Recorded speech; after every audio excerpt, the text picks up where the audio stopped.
여러분 반갑습니다. 김덕기입니다. 이번 시간에 심리학 진짜 종강입니다. 저번 시간에 종강을 하려다가 이 직업과 스트레스 내용이 너무 중요해서 종강을 미뤘습니다. 왜 중요하냐면요. 1차에서도 많이 나오고요. 특히 2차에서는 꼭 나옵니다. 6점짜리예요. 그러니까 이번 시간 지나면 6점짜리 2차에도 기본적인 초보 읽기는 끝나는 겁니다. 물론 당연히 1차에도 한두 문제 꼭 나오고요. 그래서 중요한 문제들이 많이 나오기 때문에 조금 디테일하게 좀 여유 있게 강의를 하기 위해서 종강을 뒤로 미뤘습니다. 어떤 내용들이 있는지 지금부터 출발해 보겠습니다. 스트레스, 말 그대로 스트레스입니다. 스트레스가 어쩌고저쩌고 이건 뭐 우리가 알 필요가 없죠. 그래서 자극으로서 스트레스 그냥 몰라도 됩니다. 스트레스 받는 거예요. 자극 때문에 스트레스 받는다. 뭐 자극이 있으니까 스트레스 받겠죠. 그래서 볼 거 없습니다. 반응으로서 스트레스, 스트레스 반응이 나오겠죠. 이것도 볼 거 없습니다.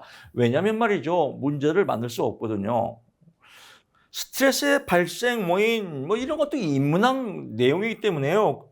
특별히 공부할 필요가 없습니다. 욕구 조절할 때 스트레스 생긴다. 당연하겠죠. 갈등이 있을 때 생긴다. 당연하겠죠. 이제 여기서 시험 문제가 나옵니다. 갈등의 유형이 있는데요. 이 중에서 접근 갈등이다. 예를 들면 여름 휴가를 산으로 갈 것인지 바다로 갈 것인지 산도 좋아 바다도 좋아 이렇게 서로 좋을 때 갈등 생기는 거 접근이다. 이건 시험에 안 나옵니다. 시험에는 얘가 나옵니다. 얘하고 얘 두 개 나옵니다. 그러니까 얘는 몰라도 됩니다. 접근 회피. 승진을 하려면 지방 근무를 해야 돼요. 근데 서울 근무를 계속하려면 승진 기회를 잃어요.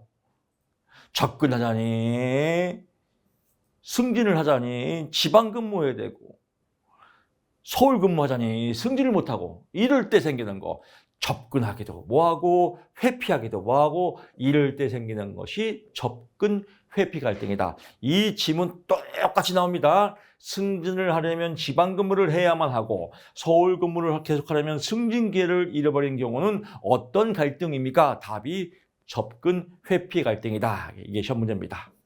얘도 시험에 안 나옵니다. 얘는요, 접근 회피 갈등을 보이는 두 개의 행동이에요.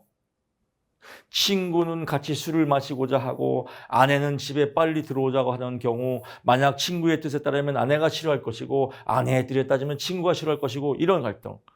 뭔가 헷갈리죠. 그러니까 그냥 얘가 길면 이중 접근 회피 갈등이고요. 보통 얘가 제일 많이 나옵니다. 친구하고 술 처먹는다 이 말 나오면 이중 접근이고 승진 지방 나오면 접근 회피다. 이렇게 공부하시면 깔끔합니다. 나머지 볼 거 없고요. 압박감이 있을 때 스트레스 이런 건 당연히 트라우마, 외상적 사건 당연하겠죠. 볼 거 없고요. 셀리의 일반 적응 증후군 이거 시험에 잘 나옵니다. 제일 많이 나와요. 일반 적응 증후군의 순서입니다. 셀리에라고 그냥 참고사항으로 알고 계십시오. 시험 문제는 안 납니다. 셀리에가 주장했다. 셀리에라고도 하고 셀리라고도 하고 요술공주 셀리가 아니라 셀리에 여기서 스트레스 이론을 만든 사람입니다. 첫째 경고, 두 번째 저항, 세 번째 소진, 탈진 이게 시험 문제입니다. 이 순서가요. 만약에 집에서 나왔는데 등산을 가려고 하는데 산에 올라가다가 보니까 큰 불독 개가 있단 말이에요. 개가 이렇게 쳐다보네요. 무섭죠. 바짝 긴장하죠. 그게 뭐예요? 경고 단계예요. 경고 단계. 경고 단계를 다른 말로 경계 단계라고 합니다. 경계 단계.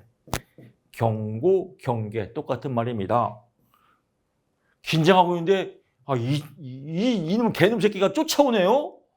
무섭죠. 막 쫓아간단 말이에요. 막 쫓아가다가 막 저리 가죠. 저항하는 거죠. 저항 단계. 이놈이 막 계속 쫓아오네요. 그럼 어떻게 해요? 지치죠. 탈진한다. 소진한다. 그래서 이 세 가지가 스트레스의 단계다. 이 순서 시험에 잘 나옵니다. 첫째 뭐라고요? 경고, 경계, 두 번째 저항, 세 번째 소진, 탈진 이렇게 나오고요. 다음 중 셀레가 주장한 스트레스에 대한 저항의 변화에 대한 내용이 아닌 것은 1번 경고, 2번 저항, 3번 소진, 4번 떡볶이. 그러면 떡볶이가 아니고요. 순서가 올바른 것은 이 순서가 나오고요. 두 문제고요. 세 번째 문제는요. 스트레스에 대한 저항 변이에 대한 설명이 아닌 것은 나올 때 얘를 말장난해요. 얘를 소멸 단계로 나와요. 그럼 또 소멸 단계 하면 또 아리까리 하면 안 돼요. 소멸 없어지는 건 아니에요. 지친 거예요. 소멸이 소진이 아닙니다. 그래서 소진, 탈진 이건 지친 겁니다. 스트레스를 너무 많아서. 소멸 단계는 아니다. 다시 갑니다. 소멸 단계는 아니다. 이게 첫 번째고요. 경고, 저항, 소진이다. 이게 두 번째고요. 소진을 탈진이라고도 하고 경고를 경계라고도 한다. 라고 보고요. 이 순서가 시험 문제다. 시험에 잘 나옵니다. 여러분들이 기출문제 풀 때 굉장히 반가울 거예요. 오, 이 문제 이론에서 배웠지? 뭐 엄청나게 겁나게 재밌을 겁니다. 문제 풀 때요. 야, 여트슨 도슨이라고 합니다. 여트슨 도슨, 여트슨 몰라도 됩니다. 그냥 이런 것들은 몰라도 돼요. 지가 다 써 있어요. 문제에. 그래서 여트스건, 여크스건 몰라도 여크스도 쓴, 여트스도 쓴, 역기도 쓴 이게 뭐 몰라도 됩니다. 또 YELKES 뭐 DOD 이거 외우면 정말 개투레이예요. 지가 문제에 써 있어요. 써 있어 이렇게요. 여크스 도슨에 의하면 몰라도 됩니다. 역유자형이다. 즉 스트레스는 역유자형이다라고 보는 겁니다.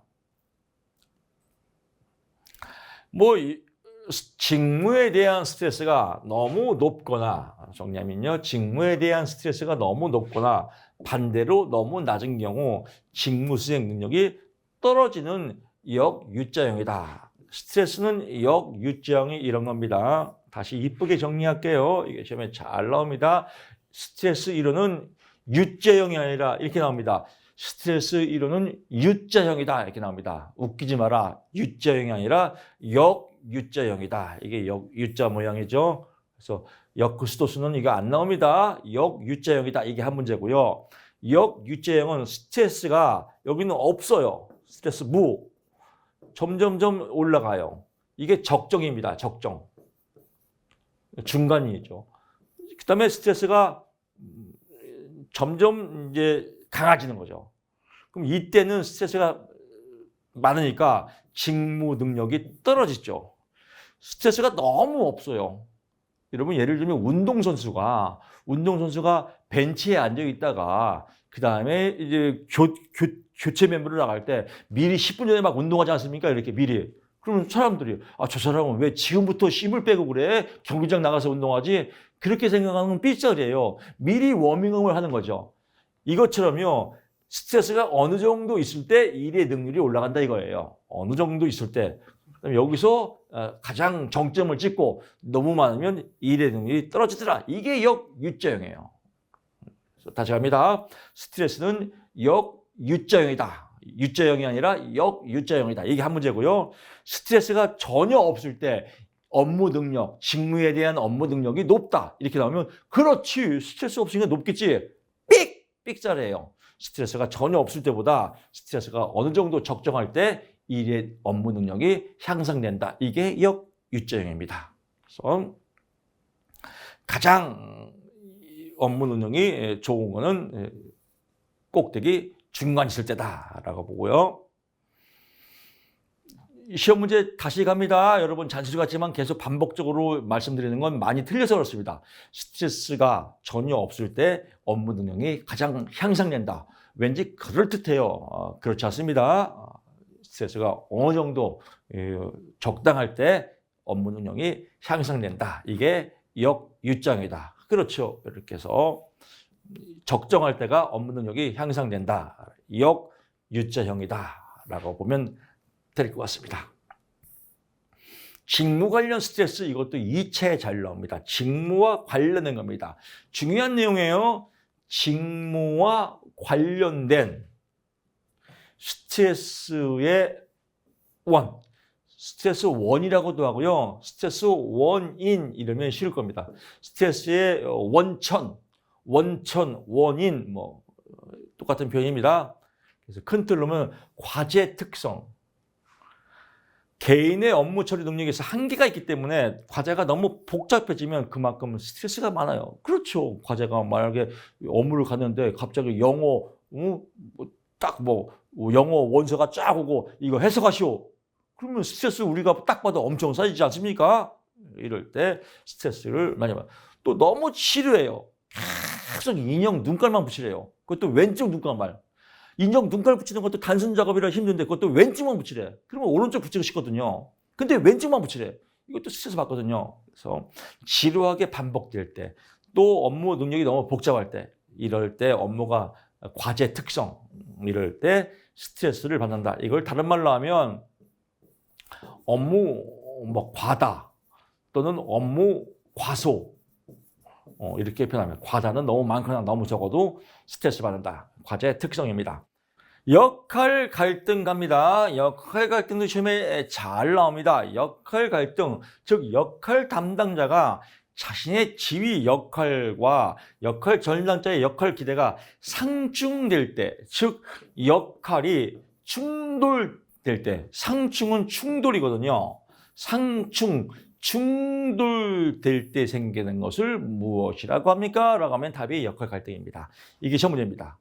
시험 문제 그대로 나옵니다. 역할 담당자가 자신의 지위와 역할 전담자의 역할 기대에 상충되는 상황에서 지각되는 심리적 상태를 무엇이라고 합니까? 답이 역할 갈등이다 라고 보고요. 둘 또는 그 이상의 사회적 지위를 가지고 있는 사람이 상반된 기대 역할, 상반된 요구를 할 때 이것도 스트레스 많이 받죠. 또 직무 관련 스트레스라 쭉 나오는데 공식적이고 구조적인 조직에서는 주로 이것도 시험이 잘 나옵니다. 공식적이고 구조적인 조직에서는 주로 구조적 변수 때문에 역할 갈등이 발생하는 반면 비구조적이고 비구조적인 조직에서는 인간관계 때문에 갈등이 생기더라. 역할 갈등이 발생하더라. 다시 갑니다. 시험 문제 이렇게 나옵니다. 시험 문제는 살짝 말장난합니다.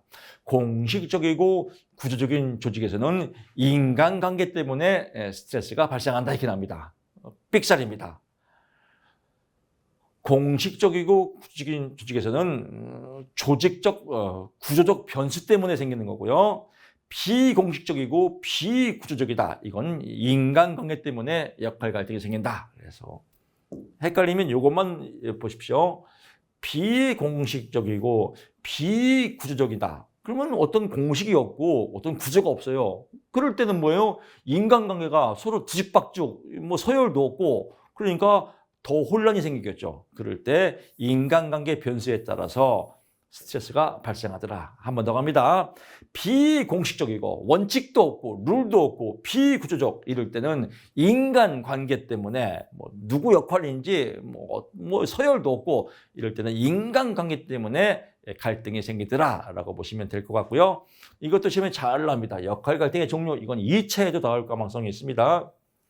역할 갈등의 종류입니다. 제목이 뭐라고요? 역할 갈등이에요. 개인 내 역할 갈등이 있고요.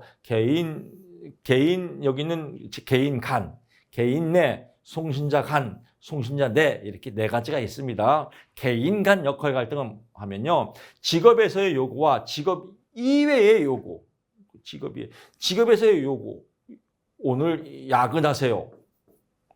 그 다음에 직업 이외의 요구, 오늘이 결혼기념일이에요. 그래서 아내가 저녁 때 외식을 하자고 그래요. 외식. 그러면 이때 갈등이 생기죠. 야근을 해야 되나 외식을 해야 되나 이럴 때 생기는 갈등을 개인 간 역할 갈등이다. 한 번 더 정리합니다. 직업에서의 직무와 개인적인 사생활과 직무와 사생활이 충돌될 때 생기는 스트레스를 개인 간 역할 갈등이라고 하고요. 개인 내는 가치관이에요. 가치관. 직무 일이죠. 직무와 개인적 가치관이 충돌될 때 생기는 것은 개인 내입니다. 이거는 설명 잘못됐습니다. 지우세요. 오타거든요. 지우고. 개인 내는 직업에서의 요구, 즉 직업에서의 요구, 직무와 개인적 가치관과 충돌될 때 생기는 것은 개인 내 역할 갈등이다. 오타니까 지우시고요. 이렇게 쓰시면 되겠습니다. 직업에서의 요구, 즉 직무와 개인적 가치관과 충돌될 때 발생하는 갈등을 개인 내 역할 갈등이다. example, 예를 들면 회사 회계 담당인데 회사에서 이중 작물을 만들려고 그래요. 회사에서 딱 이렇게 명령을 내렸어요. 회사에서 직무니까 이중 작물을 만들려고 하는데 내 가치관은 허용이 안 돼요. 이거 이중 작물 잘못된 거 아니야? 허용이 안 돼요. 그럴 때 생기는 갈등. 직무와 가치관과 충돌될 때 생기는 이런 갈등을 개인 내 역할 갈등이다라고 하고요. 송신자 갈등은 송신자 간, 2명 이상의 요구에 2명, 송신자 간이니까요. 1명이 아니라 2명이에요. 예를 들면 직장 상사가 있어요. 상사가 있는데 상사가 2명인 게 상사가 1명이라고 해요. 상사는 일요일 날 등산 가자고 그래요. 근데 나는 지금 중간 과장이에요. 근데 밑에 직원들은 등산이 뭐요? 그냥 집에서 쉬자고 그래요. 그러면 상사는 등산 가자고 그러고 하지, 밑에 부하 직원은 집에서 쉬자고 하지, 중간에 미쳐버리죠. 이런 걸 샌드위치 갈등이라고 그래요. 샌드위치. 중간에 샌드위치 갈등을 뭐라고 한다? 송신자 간 갈등이다. 아주 속된 말로 하면 두새끼 지랄이에요. 두새끼 지랄하면 송신자 간이에요. 좀 말하는 게 거시기하지만 외우기는 겁나게 쉬울 겁니다. 두새끼가 지랄한다? 송신자 간. 한 새끼 지랄, 이건 뭐야? 송신자 내예요. 그러니까 송신자 내 하면 한 새끼 지랄이에요. 어떤 한 새끼냐? 사장이 나왔어요. 사장이 나왔는데 사장이 얘가 오늘 갑자기 오더니 여러분 우리 회사는 앞으로 무조건 6시면 칼퇴근입니다. 토요근무, 일요근무 절대 하면 안 됩니다. 금요일 날은 12시까지 근무하시고 다 퇴근입니다. 웬열이래? 그리고 딱 뒤에 한마디 더 합니다. 단 실적은 작년에 2배를 올려야 됩니다. 그러면 역시 지랄이네. 그러니까 실하게 놓고 실적은 2배 올리래. 이게 한 새끼 지랄하는 겁니다. 그래서 한 사람이 상반된 요구를 해요. 이럴 때 발생하는 갈등을 송신자 내 갈등이다. 한 새끼 지랄, 송신자 내, 2새끼 지랄, 송신자 간. 그래서 이게 시험에 잘 나옵니다. 샌드위치 스트레스. 얘도 잘 나옵니다. 개인과 가치관 충돌, 개인 내, 개인과 사생활 충돌, 개인 간. 2새끼 지랄, 송신자 간, 한 새끼 지랄, 송신자 내. 그래서 이렇게 보시면 어떤 문제가 나와도 여러분 다 맞출 수 있습니다. 이거 의외로 굉장히 헷갈려해요. 그래서 제가 아주 심한 표현을 했습니다. 이 정도면 다 여러분 맞출 수 있겠죠. 역할 모호성입니다. 역할 모호성은요, 말 그대로 역할 담당자가 역할 전달자, 역할 기대에 대해 명확히 알지 못해요. 뭘 할지 몰라요. 신입사원 때 많이 이런 경우가 있죠. 열심히 일을 하고 싶은데 뭘 할지 몰라요. 그래서 왔다 갔다 하는 거, 왔다리 갔다리 하는 거, 이게 역할 모호성이에요. 스트레스 받죠.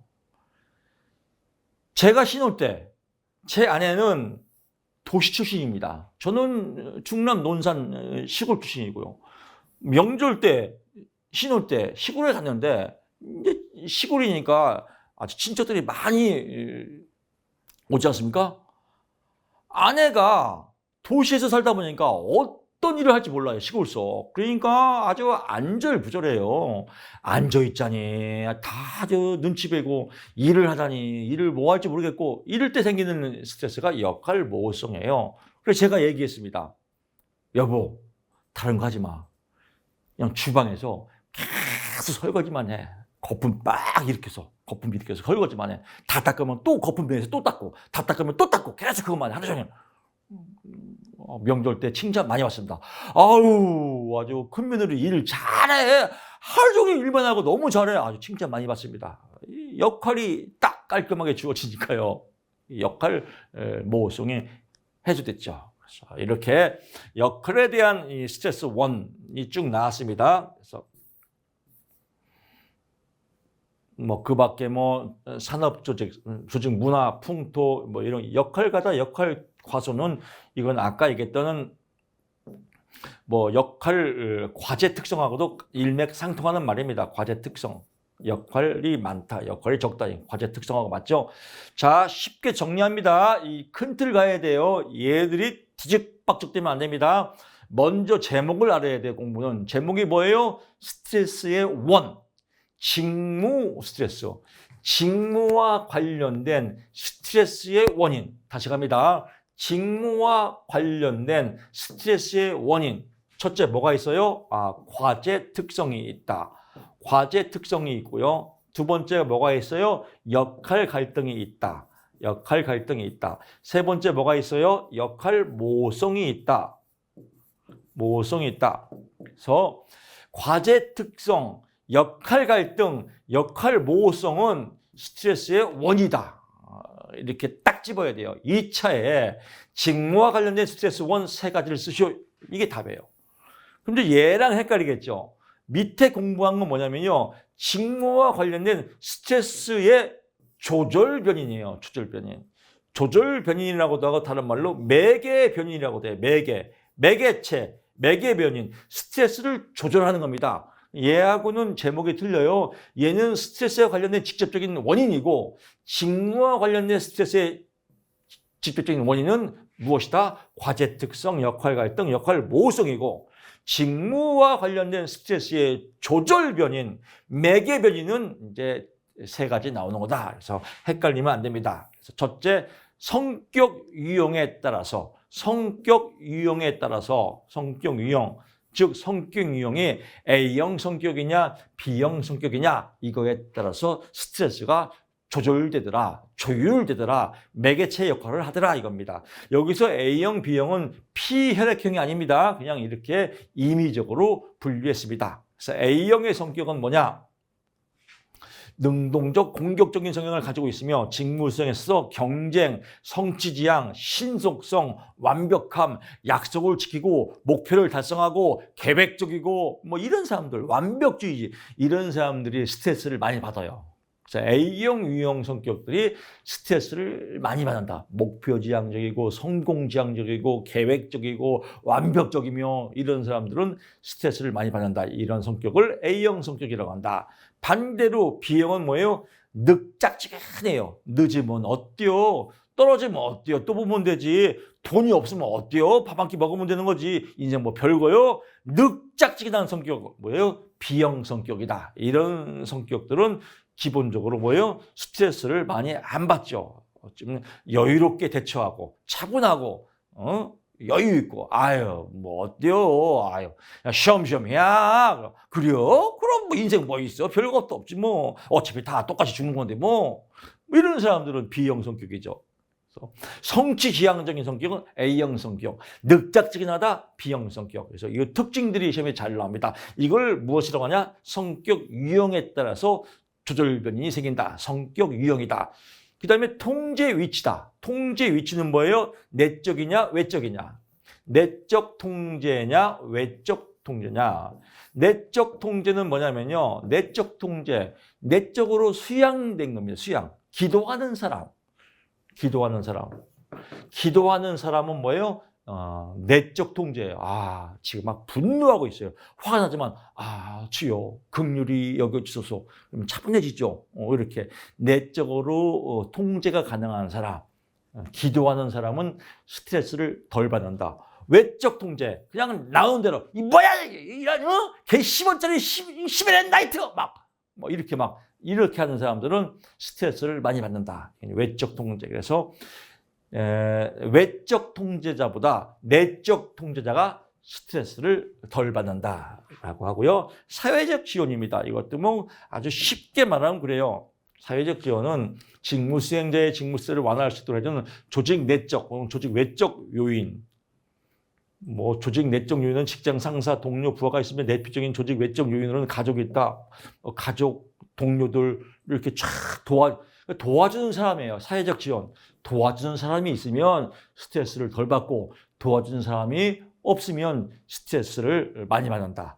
돈도 포함되겠죠. 돈이 많으면 스트레스를 덜 받고 돈이 없으면 스트레스를 많이 받겠죠. 이런 것들 사회적 지원이라고 한다. 정리합니다. 스트레스의 조절 변인, 스트레스의 매개 변인은 세 가지가 있다. 첫째 뭐 있어요? 성격 유형에 따라서. 두 번째는 통제 소재에 따라서. 세 번째는 사회적 지원 유무에 따라서 이 세 가지가 있다. 성격 유형은 A형과 B형이 있는데 A형은 성취지향적, 완벽주의, 스트레스를 많이 받는 유형이고 B형 유형은 늑작시kin하다, 여유가 있는 유형이다. A형 유형이 스트레스를 많이 받는다. 이게 시험 문제 제일 많이 나옵니다. 통제 소자는 내적 통제가 있고 외적 통제가 있다. 근데 내적 통제는 수행자, 기도하는 사람은 스트레스를 덜 받고 외적 통제, 기도 안 하고 그냥 외적 나온 대로 하는 사람들은 스트레스를 많이 받는다. 사회적 지원이 있으면 스트레스를 덜 받고 사회적 지원이 없으면 스트레스를 많이 받는다. 사회적 지원은 동료, 가족, 돈 이런 거다라고 보시면 될 것 같습니다. 나머지는 볼 거 없습니다. 직무 스트레스의 구조조정 스트레스, 이건 상식입니다. 직무 스트레스의 구조조정 스트레스, 직무 스트레스의 결과, 이건 2차에 나왔지만 이런 건 나오면 인문학 문제예요. 직무 스트레스의 결과 세 가지를 쓰세요. 스트레스 많이 받으면 뭐예요? 직무 수행이 감소되겠죠. 결곤이 자주 있겠죠. 이직을 결정하겠죠. 직무에 불만족이 있겠죠. 이런 건 인문학 소설 쓰기죠. 이런 게 2차에 나와요. 거창하지요. 직무 스트레스의 결과 세 가지를 쓰시오. 1번 직무수행 감소, 2번 결근 및 이직, 3번 직무 불만족. 이거 쓰면 6점이에요. 2차가 10대니까요. 2차도 이 쉬운 2차, 1차를 붙어야 볼 수 있습니다. 구조조정이 조직 감축에서 구성원들의 전형적인 반응, 여러 가지 많은 내용이 나오지만 여기서 시험에 나오는 건 하나 나옵니다. 이게 시험 문제입니다. 더 많은 일을 해야 되기 때문에. 그렇죠. 구조조정인데 잘렸단 말이에요. 10명인데 2명이 잘렸어요. 겁나지요. 나도 잘리면 어떡하나. 겁날 거 아니에요. 그러니까 어떻게 해요? 더 많은 일을 해야죠. 그리고 잘린 만큼 더 일을 많이 해야죠. 그리고 불이익도 감수해요. 잘릴까 봐. 그래서 구조조정이나 조직 감축에 살아남은 구성원들의 전형적인 반응으로 옳은 것은, 그럼 답이 더 많은 일을 해야 하기 때문에 과로하고 종종 불이익도 감수한다. 이게 답입니다. 그래서 이거 하나 나옵니다. 나머지 볼 거 없고요. 스트레스에 관련 이론들 쭉쭉 나옵니다. 그래서 이런 것들이 있다. 쭉쭉. 1차 스트레스의 인지적 평가 과정 세 가지가 있습니다. 이건 1차만 나옵니다. 2차에 안 나옵니다. 1차 평가가 있습니다. 1차 평가. 사건에 대한 평가고요. 2차 평가, 사건에 대한 개인의 실행할 수 있는 유효한 대처 전략. 대처 전략은 2차 평가, 사건은 1차 평가다라고요. 그다음에 3차 평가는 재평가다. 1차 평가와 2차 평가를 크게 다르지 않다. 환경으로부터 발생하는 새로운 정보에 근거한다. 그래서 세 가지 갑니다. 1차 평가는 뭐예요? 사건. 2차 평가는 대처 능력. 3차 평가는 재평가다. 그래서 3차 평가는 어쩌고 저쩌고 이렇게 막 말을 만듭니다. 웃기지 마라. 그냥 재평가다. 이렇게 보시면 될 것 같습니다.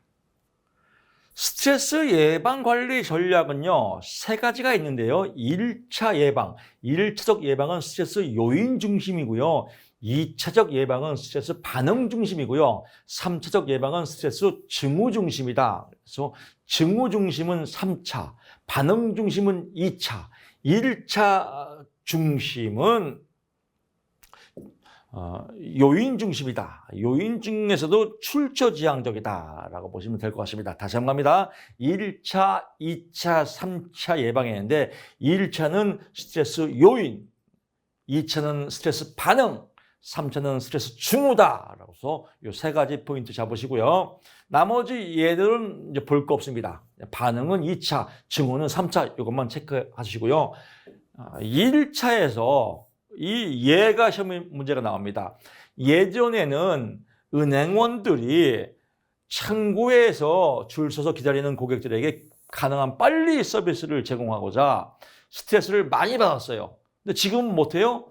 고객 대기표, 번호표를 주죠. 도입한 이후에 스트레스를 많이 줄일 수 있었다. 번호표, 출처. 그래서 이것을 무엇이라고 합니까? 라고 시험에 나와요. 그러면 답은 이게 나옵니다. 이게 아니라 이게 나옵니다. 출처지향적 관리 전략이다. 이게 답입니다. 이 예를 그대로 써놓고 여기에 해당하는 예방 전략은 무엇입니까? 답이 뭐예요? 출처지향적 관리 전략. 출처지향적 번호표, 은행 번호표, 출처지향적 뭐 이러면 또 5점 먹고 들어갑니다. 한 번 더 갑니다. 출처지향적 관리 전략, 은행 번호표 나오면 출처지향적이다. 출처지향적은 요인 중심, 원인이 번호표에 대해서 해결하는 거니까 이런 걸 스트레스 요인 중심이다라고 보고요. 2차는 반응이고 3차는 증후다까지. 나머지 내용은 볼 거 없고요. 자, 이제 심리학 마지막 파트입니다. 라자루스가 개발한 중도양식 심리치료의 핵심 개념, 중도양식 심리치료. 즉, 더 쉽게 말하면 여러 가지 요인들, 심리적 문제를 일으키는 여러 가지 요인들이 있다 이겁니다. 뭐 여기에도 가장 결정적인 건 스트레스겠죠. 뭐 이런 스트레스를 유발시키는 여러 가지 심리적 요인들을 베이직 아이디 카드라고 했다. 누가 만들었다? 라자루스가 만들었다라고 합니다. 뭐 강의를 할 때 또 계속하니까 혀가 또 꼬이기 시작합니다. 자, 베이직입니다. 그 다음에 이렇게 연결해서 아이디 카드라고 합니다. 베이직 아이디 카드라고 이렇게 이름을 줬습니다. 라자루스가요. 즉, 스트레스를 일으키는 요인들은 이런 요인들이 있다 이겁니다. 이런 요인. 아이디는 치료 방법이에요. 문제점은 행동에 문제가 있다 이거예요. 행동. 치료 문제점이 행동에 있다. 여기는 영어의 약자입니다. 뭐 behavior, 뭐 affect 이런 거죠. 정서 이런 거. 그래서 영어의 약자입니다. 2차에도 잘 나옵니다. 7점짜리로 나온 적이 있습니다. 2012년도에. 그래서 이걸 쓰는 겁니다. 근데 이거 외우기가 어렵거든요. 실질적인 시험에서 이렇게 나옵니다. 여기를 다 지우고 여기에 칸을 메꾸시오 이렇게 나오거든요. 우리 직업 상담사는 상담이 메인입니다. 행정은 보조입니다. 행정은 보조라. 행정은 감상만 해라. 행정 감상인 이렇게 외우십시오. 행정 감상인 어떻게 대략 행정 감상인 대략 이러면 외울 수 있습니다. 그래서 다시 갑니다. 행정 감상인 대략 행정 감상인 대략 행은 행동, 정서, 감각, 심상, 인지, 대인관계, 약물 뭐 이런 여러 가지 문제가 있는데 여기는 치료 방법. 이런 문제가 있을 때 어떻게 치료하냐? 대인관계를 잘해라. 그래서 모델링 잘하는 사람 따라서 하고 비판적 수용, 좋은 거 받아들이고 이래서 치료하라 이겁니다. 대인관계를 통해서 주장훈련을 통해서 내 인생은 나의 것 치료하라. 이것도 저것도 아니면 약물, 약 먹고 운동해라. 그래서 약 먹고 운동하자. 그래서 맨 막판이 약물이다. 그래서 약도 먹고 운동을 해서 치료해라 이겁니다. 여기는 어떻게 해요? 모델링 잘하는 사람 따라서 하고 또 비판적 수용 좋은 거 수용해서 치료해라. 그래서 아이디입니다. 베이직 아이디 카드. 베이직은 문제점입니다. 행동에 문제점이 있다. 정서에 문제가 있다. 감각에 문제가 있다. 심상, 마음에 문제가 있다. 인지, 대가리에 문제가 있다. 이런 다각도에 문제가 있다. 그래서 중다양식 심리치료다. 베이직 아이디 카드다. 어떻게 치료하냐. 행동은 긍정적, 부정적 강화를 통해서 행동을 치료하고요. 정서는 뭐예요? 소유는 이제 영어로 보면 받아들이다 이런 뜻입니다. 받아들여서 또 수용해서 정서를 잘 안정화시켜라. 감각, 긴장 완화, 불안 감소를 통해서 또는 감각적 쾌감을 통해서 감각을 잘 유지해라. 심성, 자기상의 변화, 대처 심성, 마음을 잘 유지해라. 인지, 대가리치료 잘해라. 재구성하고 자각해라. 그래서 이런 것들은 2차에서 여러분 설명을 드리고요. 1차에서는 행정 감상인 대략 이게 베이직 아이디 카드구나 라고만 아시면 될 것 같습니다. 이렇게 해서 아주 방대한 심리학과 4학년치 내용들을 추격해서 강의를 마쳤습니다. 심리학 여러분 강의를 제가 마치면서 이 정도 강의 내용을 들으면 폐취교도 80점 이상은 맞습니다. 사실 100점 맞을까 봐 좀 불안합니다. 100점 맞으면 인간미가 없는 사람이 되거든요. 그래서 80점 정도는 뭐 그냥 자동뽕으로 먹고 들어갑니다. 자신감을 가지시고요. 저는 이제 심리학 마무리하시고 직업 정보 시간에 찾아뵙겠습니다. 아주 긴 시간 강의 듣느라고 여러분 고생이 많으셨습니다. 여러분의 합격을 미리 축하드리면서 다음 시간에 찾아뵙겠습니다. 고맙습니다.